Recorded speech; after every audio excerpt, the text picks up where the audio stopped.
You can't have Thanksgiving without the thanks, and it's all too easy to slip away from an attitude of gratitude. Author Neerja Bhatia is back with us with the role gratitude plays in achieving personal fulfillment. Also, as you may know, she has penned the books The Art of Resilience and Bliss is in Knowing the Self. I've been enjoying my copy of that. She's back with us this morning. I want to give you gratitude for giving me a good laugh. You were telling me during the break, Neerja, you were telling me that sometimes people mispronounce your name, and you've been called not Neerja, but what? Ninja. Ninja. You're the ninja of gratitude. Today, anyway, we'll call you that. So how does one find inner gratitude with everything, so much change, so much going on, and especially right now around these parts, a lot of discord and heartbreak? Like Einstein says, you cannot solve a problem with the same consciousness that created it. So the consciousness that creates the mindset of dissatisfaction, it's the mindset of dissatisfaction is that consciousness that creates the chaos in the first place. I think you're onto something. In fact, I'm sure you are. That's because that just seems to make perfect sense. It does. And when we start to see, okay, it's the habit of dissatisfaction, that is why we're seeing a reality in a very narrow way.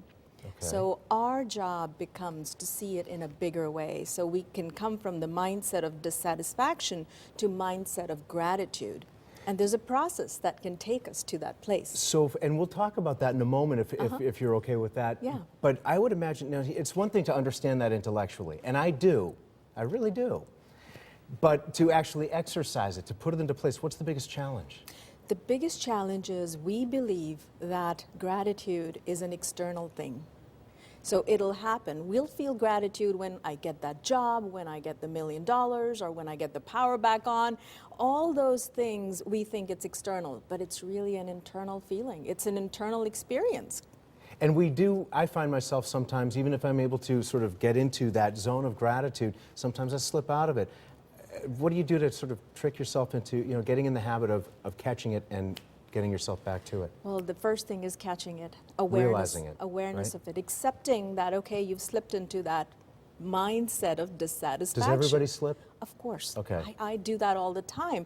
But if you're not conscious of it, what happens is you allow the mind to go on to the story and catch on to that story and disappear into something else. Now, our director, Jose, is talking in my ear, and he's talking me off the ledge. He's saying, there's a graphic there, buddy. This will help you. So thank you, Jose. Neerja, can you talk us through this? It's a little bit maybe hard to read from where we're sitting here, but it takes us, let's see, working 3 steps from dissonance and the mindset of dissatisfaction to gratitude, right? Right. So I call it the act of gratitude. Act. Reading upwards, right? Reading upwards. The very first thing is to accept you are experiencing dissonance, you're experiencing limitation. Once you accept what situation you're experiencing, whether it's not getting a job, you've accepted it, okay, you're having tough time getting a job. The very second thing that you want to do is cherish something about what's going on in your life right now. Anything, like your shoes maybe, or something, anything, right? Yes, or the sunset, or the person that you love, the twinkle in their eye, the smile on their face. Or your shoes. Or your shoes, or your breath, you're taking. At least you're alive and you're well. Once you cherish, you open your mind. Yeah. Your mind opens, and now you are getting away from the consciousness that created the problem in the first place. Yeah. When your mind is open, then you're able to see possibilities. All of a sudden, things that you could not see before become possible and available to you. And is that where that transformation comes? That is where the transformation comes. You're able to spot things that you want to do, you want to focus on. Neerja, I wish we had all day. So many times I say this, but I mean it every time I do say it, to continue talking about it. Unfortunately, we have to go. Now, of course, visualization and putting that into, well, let's see, Mom and Dad are coming over for Thanksgiving dinner, and oh boy, chaos, right? Neerja, thank you very much for coming in.